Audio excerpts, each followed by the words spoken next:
Dejamos ya el ámbito de la periodización. Creo que con esto os habéis hecho una idea bien clara de cómo es la cronología de Egipto y de cuáles son las razones por las cuales nosotros periodizamos, como lo hacemos, la historia de Egipto. Y vamos a pasar a comentar muy brevemente algunos aspectos de geografía de Egipto. Fijaros de entrada en estas dos fotografías tomadas por satélite. Son fotografías espléndidas, especialmente la segunda, que está mejor enfocada, como podéis ver. En estas fotografías podéis ver algo esencial, y es hasta qué punto Egipto, como escribe Heródoto, es un don del Nilo. Heródoto se refería en realidad esencialmente al delta, a toda la parte bajo egipcia de Egipto. Pero la aseveración es válida en realidad para todo el país, porque si os fijáis, si el Nilo no hubiera existido, en la actualidad esta parte de la Tierra sería un desierto absolutamente árido. Si no lo es, si existe esta línea de tierra fértil y este amplio delta que se abre al Mediterráneo, es justamente por la existencia del río. Como todos vosotros sabéis, sin duda, el Nilo es el río más largo del mundo. Es un río que corre desde los lagos del África Central y desde las altas montañas de Etiopía hacia el Mediterráneo a lo largo de 6.000 kilómetros. Como os digo, las fuentes del Nilo son dobles. Por un lado, tenemos el Nilo Blanco, que nace de los lagos del África Central. Y por otro lado, tenemos el Nilo Azul, que nace de las montañas de Etiopía. Estas dos ramas del Nilo se unen en lo que hoy es Jartum, la capital del Sudán del Norte, puesto que, como sabéis, el Sudán se ha dividido en dos recientemente. Después de la unión del Nilo Blanco y el Nilo Azul en Jartum, tenemos ya la primera de las 6 cataratas que jalonan el curso del río. Una catarata es un rápido, no es un salto de agua como las cataratas del Niágara. En el caso del Nilo se trata de rápidos debidos a un ligero desnivel y sobre todo a las rocas que generan una corriente que muchas veces hace ese tramo del río imposible de navegar. Si os fijáis en el mapa de la derecha, la sexta catarata está, como digo, un poco al norte de la unión del Nilo Blanco y el Nilo Azul. A continuación, el Nilo recibe su principal afluente, el río Atbara, e inmediatamente después ya tenemos la quinta catarata. Y a partir de aquí empieza el gran meandro que el Nilo hace de este a oeste, y en medio de este gran meandro tenemos la cuarta catarata a la altura de la ciudad de Nápata. Después tenemos la tercera catarata a la altura más o menos de la zona de Kerma. Después, continuando hacia el norte, tenemos la segunda catarata a la altura de Abu Simbel aproximadamente.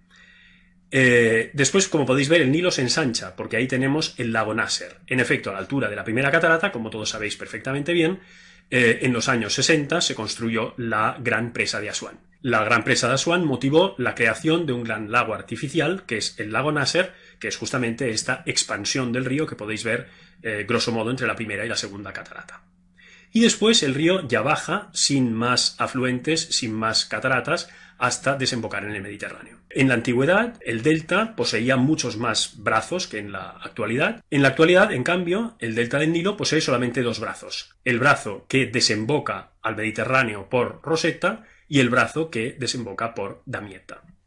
Aquí podéis ver justamente la zona de la primera catarata del río, la zona de Asuán. En la foto de la derecha podéis ver las rocas que motivan justamente esta catarata, y en la foto de la izquierda podéis ver un relieve que se encuentra actualmente en el templo de Philae y que reproduce la cueva desde dentro de la cual el dios del Nilo vierte el agua de la inundación.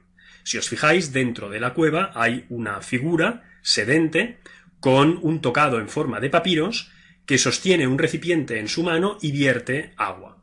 Bien, pues este dios es el dios Hapi, que es el dios del Nilo, que está justamente en el acto de verter el agua de la crecida, porque los egipcios creían que la crecida surgía de las rocas de la zona justamente de la primera catarata, donde se halla la isla de Elefantina, llamada así en transcripción griega. En egipcio el nombre es Abu, que también significa elefante, porque estas rocas de granito redondeadas por efecto de la erosión del río asemejan a espaldas de elefantes. Aquí podéis ver el territorio central de Egipto, desde Asuán, desde Elefantina, desde la primera catarata por el sur hasta el Mediterráneo. De entrada, me gustaría que os quedara bien clara una cosa que seguro que muchos de vosotros conocéis, pero que quizá algunos no, y es importante que os quede clara de entrada. Y es que todo el tramo que va desde Elefantina hasta el vértice del delta, todo eso es el Alto Egipto. A veces nosotros hablamos del Egipto Medio, y el Egipto Medio sería la parte superior de este tramo. Pero en realidad, a efectos, digamos, de cultura egipcia antigua, no existe el Egipto Medio, y el Alto Egipto va, como digo, desde Elefantina hasta el vértice del delta. Por lo tanto, el Bajo Egipto va desde el vértice del delta hasta el Mediterráneo.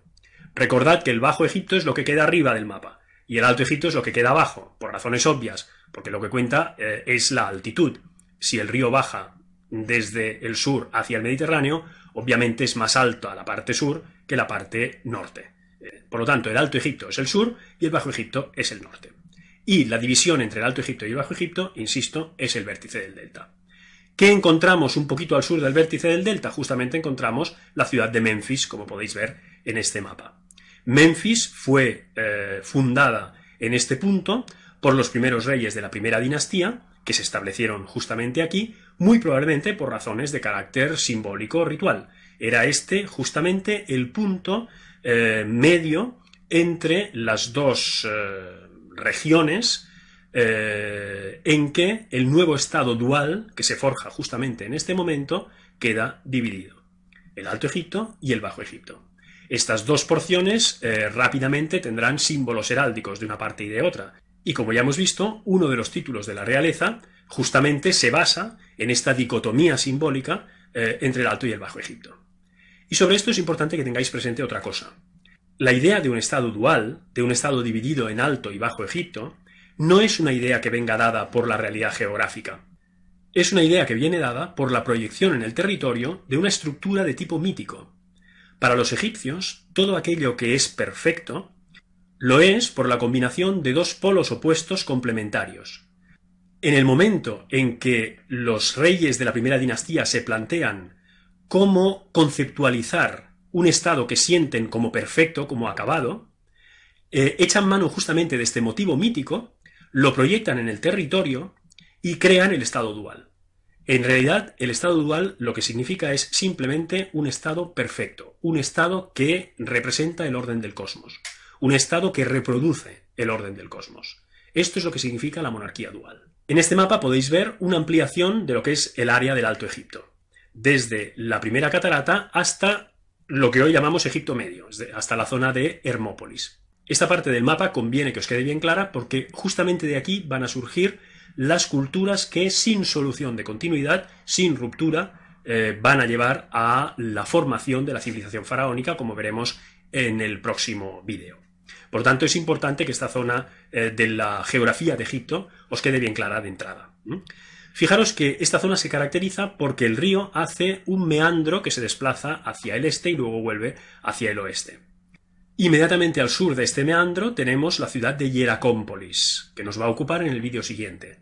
En la parte central de este meandro tenemos la ciudad de Nagada y en la parte norte de este meandro tenemos la ciudad de Abidos. Estos son los tres centros que de alguna manera suponen el principio del proceso que conduce a la formación de la monarquía faraónica y del estado dual egipcio. En este otro mapa lo que podéis ver son los nomos del Alto Egipto, es decir, la división por provincias, ya en época histórica, del territorio del Alto Egipto, desde un poco al sur del vértice del delta hasta el sur del Alto Egipto. Fijaros que en el mapa de la izquierda falta justamente la parte más meridional del Alto Egipto, que en cambio tenéis en el mapa que os he puesto a la derecha. En el mapa que os he puesto a la derecha podéis ver que los dos nomos meridionales son el número 1, que es el nomo Nubio, el nomo de Elefantina, y el nomo número 2, que es el nomo de Edfu.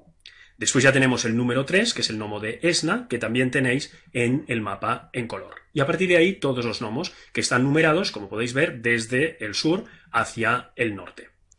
El número de nomos varía a lo largo de la historia de Egipto, pero digamos que el número estándar es de 22 nomos para el Alto Egipto, como podéis ver en el mapa en color, y de 20 nomos para el Bajo Egipto. os puntualizo que el mapa en blanco y negro no recoge el Alto Egipto completo, sino solo la parte meridional hasta el gnomo número 8, simplemente para que pudierais ver los primeros dos gnomos por el sur.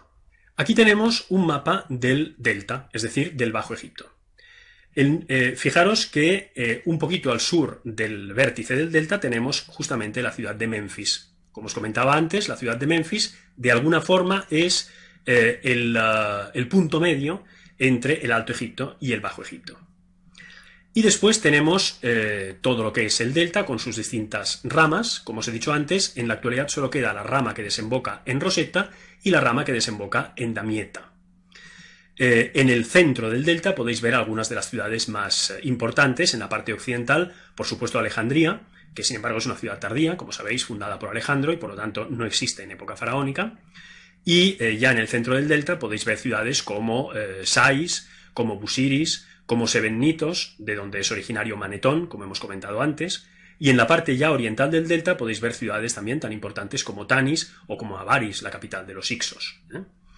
Es importante que recordéis la localización de estas ciudades porque constantemente hablaremos de ellas a lo largo del curso y vale la pena que sepáis exactamente dónde localizarlas.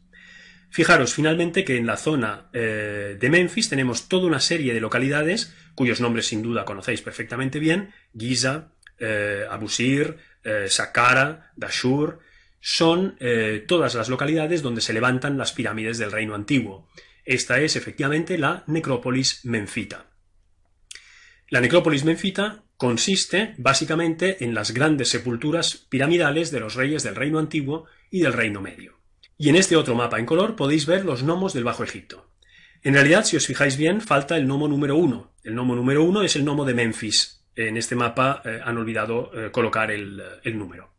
Pero es el gnomo de Menfis. Por lo tanto, el gnomo de Menfis forma parte del Bajo Egipto. Como os decía antes, el número estándar de gnomos del Bajo Egipto es de 20. Tanto en este mapa como en el de los gnomos del Alto Egipto que hemos visto hace un momento, podéis ver también la densidad de población en un momento concreto de la historia de Egipto como es el Reino Nuevo.